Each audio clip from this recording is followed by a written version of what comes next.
Welcome to Smart Wealth with Joshua. Your daily stock analysis and catalysts talk.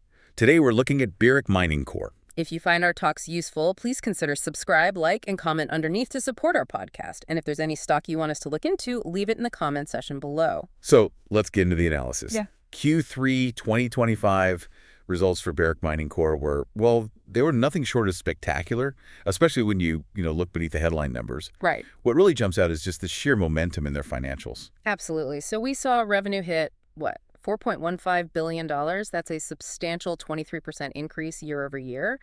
But for me, the most compelling figure is that surge in profitability. Oh, yeah. Operating income nearly doubled. It rose 95% year over year to $2.038 billion. And that kind of leverage, that's the key. It shows serious cost control. It points to extremely efficient operations. Sure. Look at the gross profit. It was up 71% to $2.26 billion, which pushed their operating margins out to an impressive 43.24%. When a mining operation can achieve that kind of margin expansion, It's a huge signal. it is. It signals they're effectively, and I mean really effectively, capitalizing on higher commodity prices. And that translated directly to shareholders, right? We saw diluted EPS more than double, hitting 76 cents per share. Yep, compared to just $1.28 the previous year. And this performance has, I assume, already led analysts to revise their estimates upward for 2026. Immediately, the revisions came in hot and fast. But the operational success only tells, half the story. The real driver here, and I think you'll agree, is the cash flow. Always is in this sector. We saw Barrick end the quarter with a net cash position of $323 million and cash equivalents near $5 billion. They are sitting on just a fortress balance sheet. The cash generation is phenomenal. I mean, they reported a record quarterly free cash flow, FCF, of $802 million.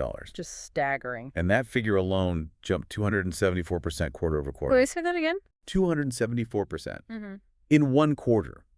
That's a huge amount of capital they have available to deploy. And they are certainly deploying it. They have prioritized shareholder returns and aggressively. They did. We saw a 25% increase in the base dividend. That pushed it to $0.18 per share. Which is a nice, steady reward. But the buybacks. The buybacks tell the real story of confidence. Exactly. They completed nearly $600 million in share repurchases in Q3 alone. And then immediately authorized a massive expanded $1.5 billion buyback program. Which just signals to the market that management views the stock as undervalued.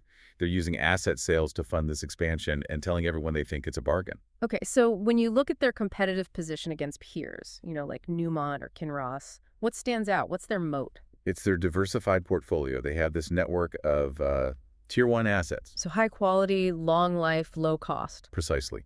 And they're across stable jurisdictions, which provides really resilient production capacity. That diversification is crucial, especially in this environment. And they're not just a gold miner, right? Not at all. Their significant copper exposure acts as a natural hedge. The copper upside, which is being driven by, well, global electrification trends. The whole EV and green energy transition. Right. It enhances their overall profitability and helps deliver lower all-in sustaining costs across the board. It's a dual engine. Exactly.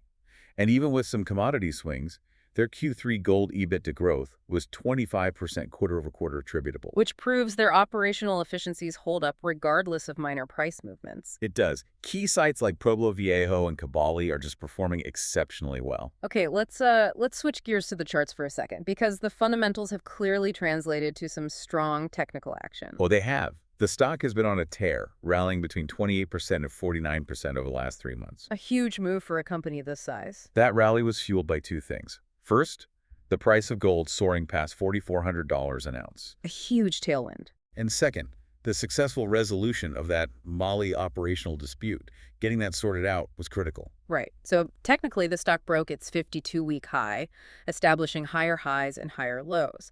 That's a classic uptrend. And analysts are interpreting this price action as a classic cup-and-handle continuation pattern. Which typically signals further bullish upside. It does. We are now seeing the stock in what's called a golden cross phase. Okay, explain that. It just means the price is trading constructively above both the 50-day and the 200-day moving averages. It's a strong confirmation of a long-term shift in momentum. So the fundamentals are driving the technicals, creating a positive feedback loop? Exactly. And momentum indicators confirm this strength. We're seeing accumulation volume and a bullish divergence in the mass ED that's tied directly to that record cash flow. And I'm guessing the big money is following? Institutional flow, definitely. Backed by the aggressive buybacks, it supports a sustained uptrend into 2026. So looking forward, Barrick has several potential value unlocking events on the horizon, things that go beyond just commodity prices. This is where it gets really interesting. The biggest speculative catalyst involves their North American gold assets. There are whispers about a potential IPO for those assets. Or even a corporate split, Right, dividing the company into separate gold and copper entities. which could unlock significant value for shareholders. A pure-play copper company might attract a much higher valuation multiple in this market. That's a huge potential unlock.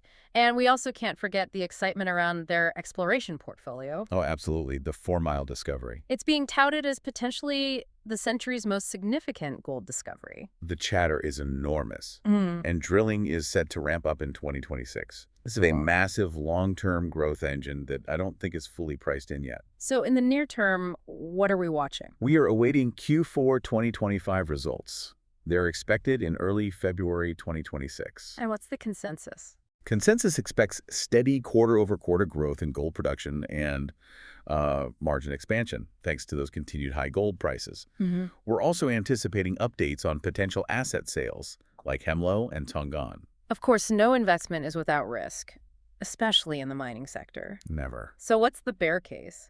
The primary risks remain commodity price volatility, right? Gold and copper prices have surged to records, but they are very sensitive to macro shifts. Very. And while they resolved the issues in Mali, there's always some residual geopolitical exposure in regions like Africa and Latin America. True. And operational issues like, the noted maintenance dips at Lumwana, those can always pop up. But how well equipped are they to manage these risks? Because every miner has them. They're exceptionally well equipped. The combination of disciplined hedging, a strong net cash buffer, and consistent cost controls means that while volatility exists, The risks seem manageable. they do, especially against the backdrop of this massive cash flow and all the bullish tailwinds we've been talking about. So, to wrap it all up, overall, Barrick Mining Corp presents a pretty compelling case. It really does. Ah, You have record free cash flow generating aggressive returns for shareholders. that's coupled with strong technical momentum and these huge strategic moves like the 4 Mile discovery and the potential corporate restructuring. It's positioned very well to outperform peers in the current high gold price environment. Absolutely. If you found our talk on Barrick Mining Corp useful today, remember to subscribe to Smart Wealth with Joshua for daily insights and analysis. We'll catch you next time.